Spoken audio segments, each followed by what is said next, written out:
You are listening to Proof Text, a Glossa House podcast exploring Scripture and all things related to it. New episodes are released daily. For more information, check out glossahouse.com and subscribe to our channels on Spotify and YouTube. Welcome and enjoy. Hello, everybody. I'm Fred Long, and I teach New Testament at Asbury Theological Seminary. I've been there for, 18 years or so. I'm a scripture geek guy, and I'm real privileged to have a great friend in the person of Pat Holley. And Pat, introduce yourself a little bit to us for those who might be new to our podcast. Well, I'm a counselor, and I do a lot of relationship and marriage counseling and individual counseling as well, in areas of sexuality, anxiety, and depression. Has some expertise, especially in terms of how to handle thoughts and emotions. Enjoy working with clients on that. I'm recently expanding out into coaching, life coaching, where I'm going to do help people to understand their own psychology and how it relates to people and to God, and doing a module on relationship with God, but also our relationship and communication as well. I'm excited to expand on those. Yeah, Pat is an author of a couple of different books, and then also leads small groups dealing with, I think, couples struggling with recovering from, addictions to pornography or whatnot, how to help couples recover from that kind of, dilemma situation, really trauma in some senses, I'm sure. So, yeah, I'm excited for you and this move to life coaching. I think as I hear about some of the distinctions, limitations as a counselor versus a life coach, being able to speak more openly and freely and be more directive, I think you're really going to bless a lot of people with good insight. So we'll provide links, or you can look up Pat. Your counseling website, right, is you might want to give that to people. So holleycounseling.com, HOLLEY counseling.com. Yeah. So we're excited. Glossa House, we're scheduled to publish some of Pat's work. We're hoping that he can lead a class or two or three in Glossa House U. If you haven't discovered Glossa House University, we are offering courses now, and we're recruiting some great people to help kind of fill out our curriculum. And we need to be looking at how we could make those CEU official. And I guess I was talking to Dr. Tony Headley, emeritus faculty at Asbury. He's going to be publishing a book with us, and just talking about the rigorous need for continued education, right? Every 3 years, he said, the counselors need 39 hours of continued education to keep their licensure up. And I'm like, wow, that is, and each hour, maybe 3 to 6, 7, 8 hours, per credit. I mean, that's a lot of work goes into maintaining those licenses, Right. and staying up to date, I suppose, and learning best theories, practices, and that kind of thing. But yeah. So Pat and I just enjoy a really good friendship, and we get to go fishing, get to talk about things, ruminate over ideas, and this idea of holy love. This podcast has just been kind of simmering up. I can't think of a more important topic, and it is so central. And I feel like we need to do love right. And last time we discussed loving one another, and it kind of led a little bit unexpectedly, I think, to how Jesus loved by confronting at the temple, which led to his death. So we talk about Jesus's death as a demonstration of love, but I would even want us to think about, what is it that led to his death? It was a fierce loving and advocating for justice for the nations, and people getting ripped off, coming to a place that was supposed to be the center of worship, the temple, and needing to confront the evil that was resident there. And what is it about love that also needs to confront? because there is this expectation that love is reciprocal, and that it's not just God loving us. And imagine parents. It's a little bit sickening, I guess I can say, that keep doting on their children to the point where there is bad behavior. And even when there's bad behavior from these children, they're spoiled.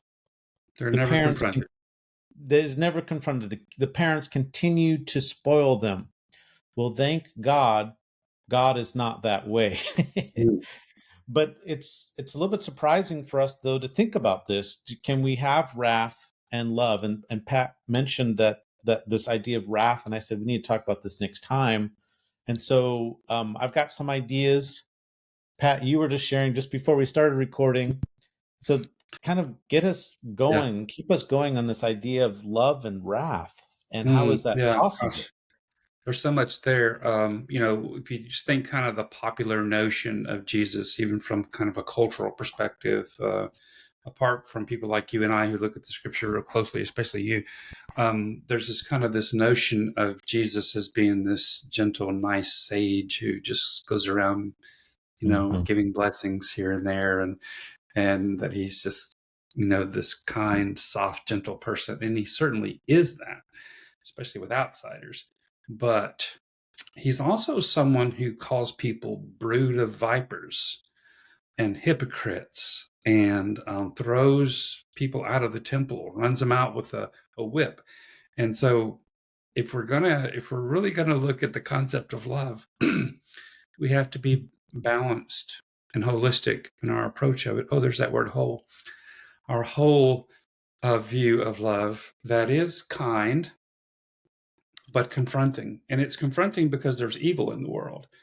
Maybe if there were no evil in the world, we wouldn't have to do that. I guess we wouldn't.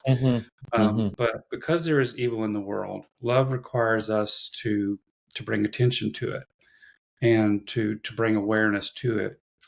But that love has to be not couched. That confrontation has to be an expression of love in a way that gives others the opportunity to be able to respond to it. Hebrews 12 talks about our discipline, that God disciplines us. He disciplines those he loves. I don't know if that means that sometimes he allows us or subjects us to difficult situations because we're living in a broken world, and he uses that as a form of discipline, or he disciplines us because we've done wrong and therefore we're bearing the consequences of that, or the natural consequences of that. I think it's yes, both. Yes. Yeah. A couple things. I need to correct you on a couple things. It was John the Baptist who said brood of vipers. Oh, okay. But Yeah, Jesus maybe that was a form of love too. Yeah. But Jesus, I'm trying to do it in a loving way, but Jesus also at the same time says there's no one more righteous than John among people. So Jesus affirms him, so presumably he would affirm that statement. And then the other controversial thing that which is a common understanding, is that Jesus was whipping at people. And he drove people out of the temple. No, he was driving the animals out. And so I think that's an important thing and we discussed this at our recent life group. And I've actually had a man in my Sunday school class said, about Jesus and anger, or Jesus and pacifism, just talking about this topic of pacifism. He says, well, Jesus whipped people in the temple. I said, no, he didn't. He didn't do that. So it might have been just a slip of the tongue, but just an imprecision. And I do that all the time, imprecision in my no, I think that's my perception. That was my perception of it, Yeah. but that clarification helps me. He certainly was not being just passive there. He was turning over money, changing the table. And so there was some assertiveness going on there, but as you said, maybe he didn't use a cord and hit him with it. I'm sure. It's possible that someone's toe was hurt in the table being flipped over. Might have fallen on your toe. Some people. He's probably hurting some people's feelings. And it's possible that the whip did hit somebody. I don't know what he was doing. If he was doing the Indiana Jones whip, or it was snapping in the air, or if he was, really hitting people. I don't think he was aiming at people, but he was, I think, trying to drive the animals out. But this idea of wrath, so you were talking to me about Emil Brunner. Could you summarize Yeah. that discussion? Yeah. Years ago, reading Emil Brunner, and his take on love is that God's love has these two sides, if you want to use that language. I don't want to make it sound dualistic, but that his love is expressed in terms of wrath or glory, and which version of love that you get is depending on your disposition toward God. In other words, if your behavior is evil, if I'm to say this generally speaking, if your behavior is evil, then you will bear the natural consequences of the evil, which is that you will experience naturally God's wrath as a natural consequence of those behaviors, because it's built in to the system, the spiritual system that God has wired for us. Um, if, on the other hand, your behavior is characterized by efforts to trust and to love and to demonstrate God's righteousness, then the outcome of that is glory. And so God's not capricious in handing out wrath and glory. You get these natural consequences because of the choices that we make, but they're both expressions of love. Jesus is turning over the money changers tables, running out the animals with the whip. Thank you for that correction. Is an expression of love, no less than his, letting the person who I think was a prostitute, you can correct me on that one too if I'm wrong about that, to wipe his feet with her tears and dry it with her hair, which is kind of seems like an erotic scene in some ways, that people were offended by him letting that happen, but he received her love and extended grace toward her. I think both of those are expressions of love, but they're both different ends of the spectrum. Yeah.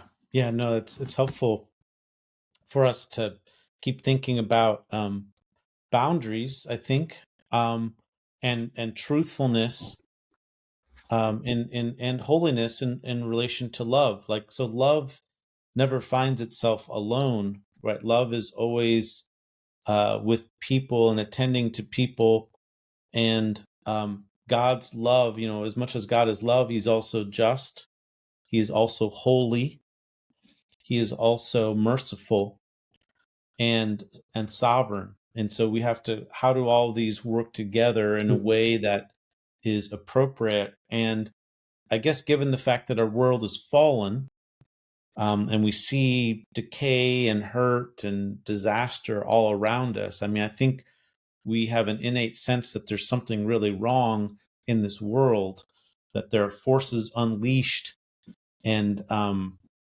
that people can align with this or that in a way that is hurtful to other people. Like, people align with ideologies, we embody attitudes which are hurtful.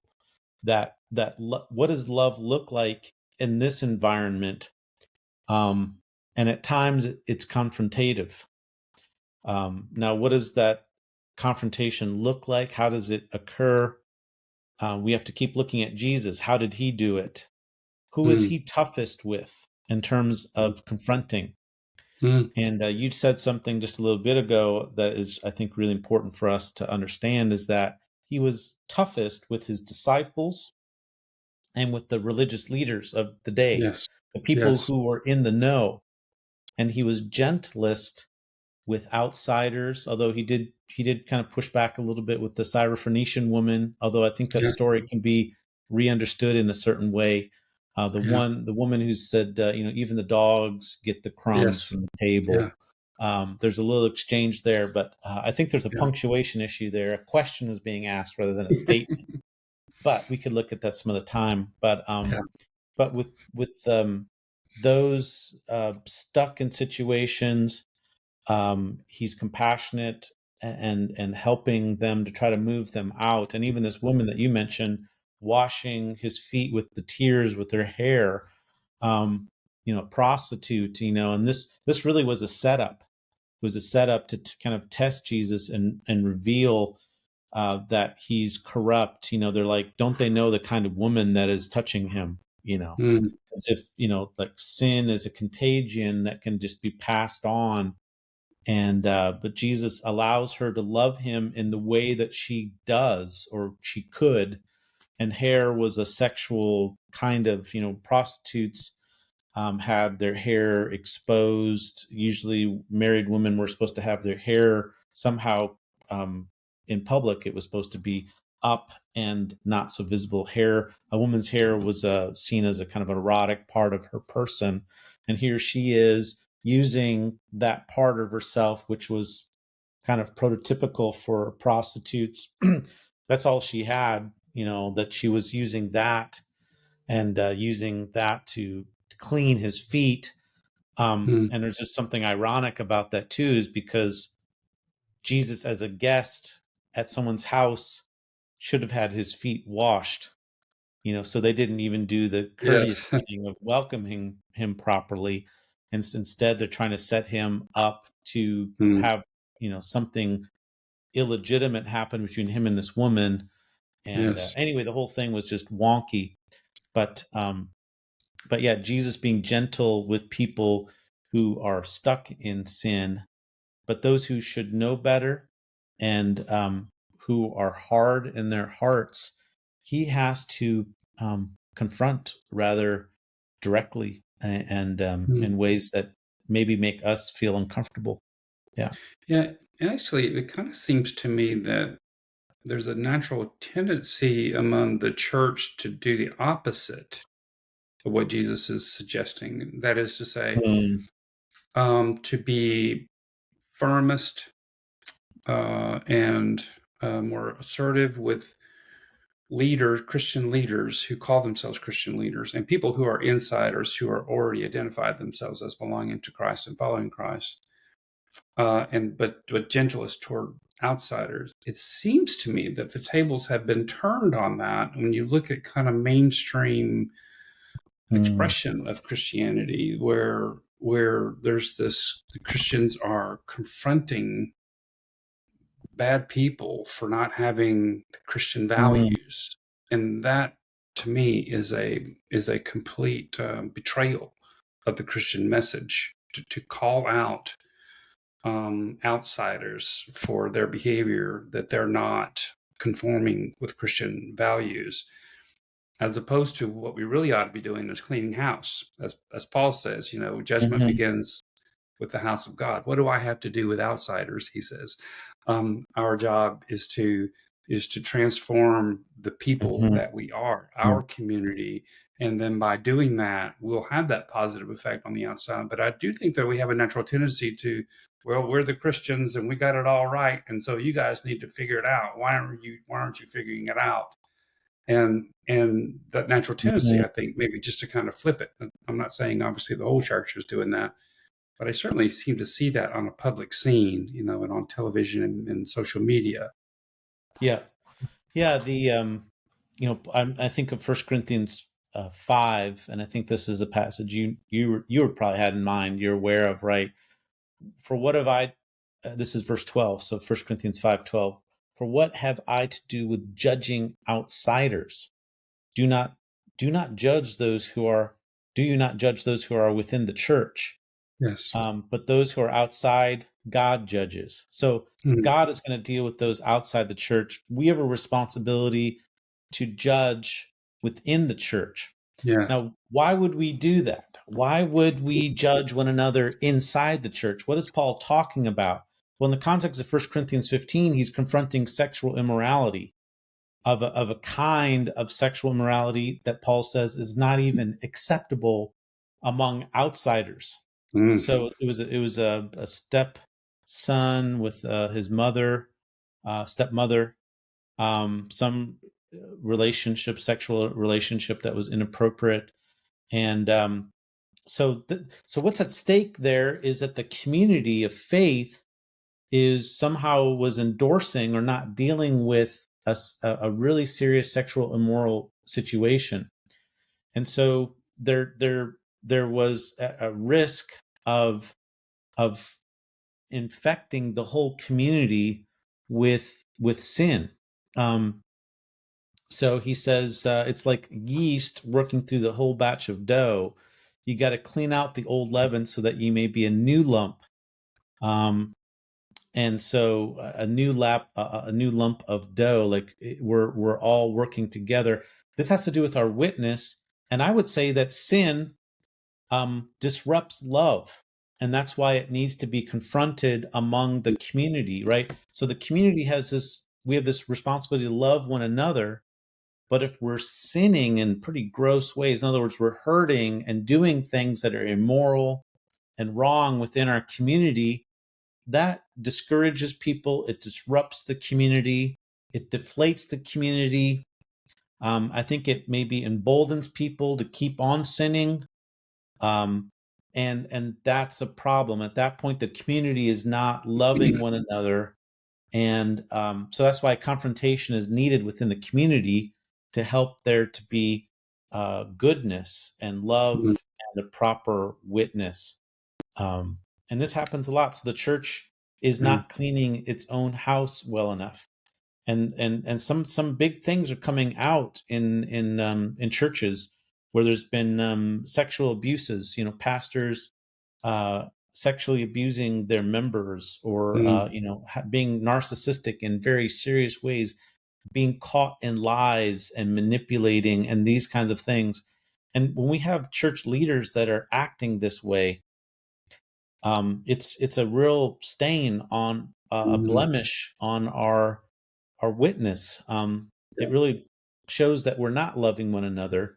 And for some reason, I think it's easier to point outside to the world as a distraction so that we don't have to deal with our own stuff, right? So I think it's a self-protective mode to point out the faults in others rather than to work on our own crap, literally to work and confront our own crap. And the outward looking, the outward judging seems to be often demonstrated in terms of political values or policy around, say, for instance, the hot topics of abortion versus pro-life, or same-sex marriages, or transgender, and those kinds of things, which really saddens me that the church would want to attack that and to try to judge outsiders, to try to conform to our expectations of what the government ought to look like.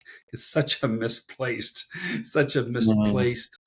calling that we have, as opposed to, no, look at us, look at me, look at the speck in my own eye, look at my brother, the one who says that he stands beside me to lead our church together. Let's go there. Let's work there. Because as you said, there's this dual function of confrontation. Not only are we cleansing the church, God's presence on earth in the form of community, but we're also making it presentable so that it is an effective witness to the world, both cleansing and expressing light out to others as well. Yeah. Well, I wonder if we might disagree on that a little bit. And it's a big question in terms of how do we, like, we have an opportunity to speak into policies, but because this affects like our children in our schools or public schools. So that, in other words, there are decisions made about education regarding same sex, regarding transgender, that worked its way into our school systems. And we have school boards, that we can have voice. And so there's some sense where I think the innocent, in other words, children, are being adversely affected by curriculum that is advocating for, encouraging, endorsing, fostering transgender dysphoria in a sense. Yeah. So I think that could be a justice issue, a love issue, to speak up and advocate for. Let's not have that in our public schools. But so anyway, that's I don't know, that gets tricky a little Yeah, bit that's a kind of because, a dicey issue. yeah. So how do we advocate for that and still be loving? Um, Yes. Yeah, that's the and I think challenge. that can be tricky. I think, the governmental system is different than in the first century, hugely different. I mean, this is Mm. unique what we got here. And so I just wonder whether the nature of our political system is such that we do need to speak up, but we also can't lose our integrity as we do so, and to speak up out of love. In other words, it's not good for people to be exposed to a lot of this stuff and to be encouraged to go through I think hormone that treatment and I think therapies and that kind of stuff. But I think the part that I feel a little challenged by on that is that, if we are going to speak up, say for instance in a political arena mhm, about things that we would view as hurtful in the church, I don't think you and I are going to disagree on that. yeah, But the question would be, if we're going to speak up, what criteria will we use yeah, as a way of saying that yeah, this way is better than that? And yeah, so are we going to use a criteria that you and I agree with, but the world doesn't? And I wonder what that mhm, would do with our witness. That's kind of an open question for me. I'm not sure what to do with that. yeah, yeah. And I think the church really just isn't even talking about these things directly Mm, enough. Instead, it's yeah, jumping to action. And we would just, yeah, I think we would agree that we need to be careful about how we do yeah. this, and Yes, whether and we do it, how we do it. I would Yeah. also say to your point, obviously I'm not saying that we shouldn't have a voice or wouldn't want to have an influence for good on our governmental policies or school policies. Yes, yes, I'm Hmm. not suggesting that we take a passive role in that we be an active part of that, but that I think the part that I'm reacting to is the judgmental expression Yeah. of that. How do we Yeah. become, leaven to the dough? How do we become light to the world or salt to the earth Hmm. without coming at the world with a knife or demanding that you Yeah. change because your ways are bad? There's Yeah. got to be kind of um, it's almost like I don't want to say hidden in the sense of deceptive, but I think it has to be relational and and within the context of community, kind of a seamless interaction that's more about relationship connection with people more so than it is a declaration of information that people need to Mm. change and just take in Mm. that information. Because I think Yeah. the gospel itself is very relational, and that truth and love is conveyed relationally. We're not just these Hmm. mouthpieces. We are Yeah.